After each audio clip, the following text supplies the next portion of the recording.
Toda nación tiene un documento que, de alguna manera, define el futuro de su gente. Para Colombia, en lo que educación se refiere, ese documento es la Ley 115 de 1994. Hoy vamos a meternos de lleno en el ADN de la educación colombiana, a desglosar esta ley que ha sido fundamental y que ha moldeado a generaciones enteras. Entonces, la pregunta es esa. ¿Cuál es exactamente ese código genético?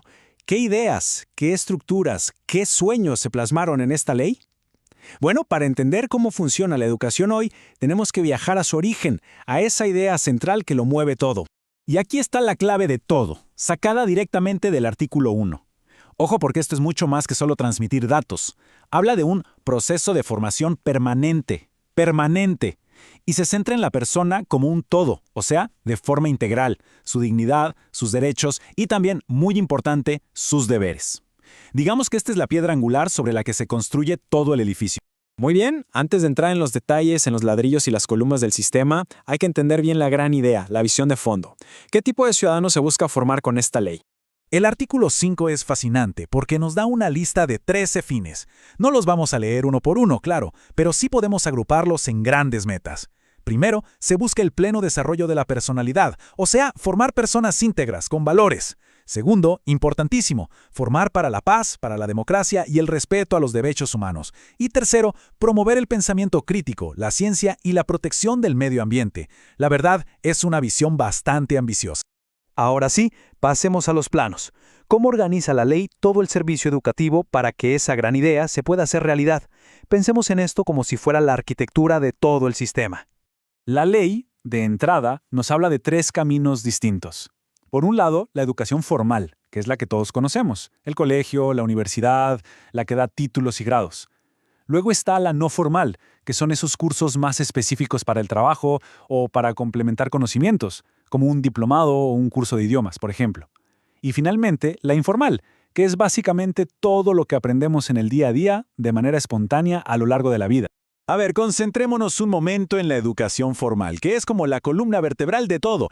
El artículo 10 la define como esa que se imparte en instituciones aprobadas, que sigue una secuencia de ciclos y que al final conduce a títulos oficiales. Es el camino estructurado que va desde el jardín infantil hasta el bachillerato. Y ese camino, a su vez, está organizado en 3 grandes niveles. Primero está el preescolar. Segundo, la educación básica, que incluye la primaria, que son 5 grados, y la secundaria, que son 4. Y el tercer nivel es la educación media, los 2 últimos años con los que se obtiene el título de bachiller. Una estructura, como vemos, muy clara y secuencial. Pero bueno, un sistema no funciona solo con planos y estructuras. Necesita gente. La ley es muy clara en definir quiénes son los responsables de que la educación realmente suceda y de que suceda bien. El primer gran actor, por supuesto, es el Estado. Su deber, según lo dice el artículo 4, es asegurar 3 cosas clave: calidad, acceso y cobertura. Es el gran garante del derecho a la educación para todos y todas. Pero claro, el Estado no está solo en esto. El artículo 7 señala a la familia como la primera responsable, y esto va mucho más allá de simplemente matricular a los hijos. Implica participar, acompañar, ser una parte verdaderamente activa de todo el proceso. Y luego entramos todos nosotros, la sociedad en su conjunto. Somos corresponsables. Nuestra tarea es vigilar que el servicio educativo se preste bien y defender la educación como lo que es, un patrimonio de la nación. La ley nos da un rol de veedores y protectores del sistema. Y ya para cerrar este capítulo de actores, dentro de cada colegio existe la comunidad educativa. El artículo 6 la define como esa unión de estudiantes, docentes, padres de familia y directivos. Es un grupo que participa directamente en las decisiones importantes de la institución a través de lo que se conoce como el gobierno escolar. Ahora, hablemos de uno de los aspectos más potentes de esta ley, su compromiso explícito con la enorme diversidad del país. No es una ley pensada para un único tipo de estudiante, ni mucho menos. Lo que hace que este punto sea tan valioso es cómo la ley nombra, sin rodeos, a las poblaciones que necesitan una atención especial. Habla de educación para personas con limitaciones, ya sean físicas o sensoriales, para grupos étnicos, para adultos que quieren terminar sus estudios, para campesinos y comunidades rurales, e incluso para personas que necesitan rehabilitación social. Es en toda regla una declaración de inclusión. Entonces, si miramos hacia atrás y juntamos todas las piezas, ¿cuál es el legado, la esencia que nos deja esta Ley 115? Creo que todo se puede resumir en estas 3 palabras. Es una ley que busca una formación integral, que va más allá de lo puramente académico. Nos da un sistema con una estructura clara y bien definida.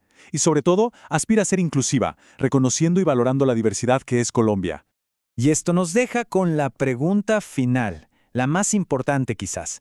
La ley sentó unas bases muy sólidas, una visión inspiradora allá en 1994. Hoy, más de 3 décadas después, la reflexión que queda en el aire es, ¿como país estamos cumpliendo esa promesa? ¿La realidad que se vive en las aulas refleja el espíritu de esta ley?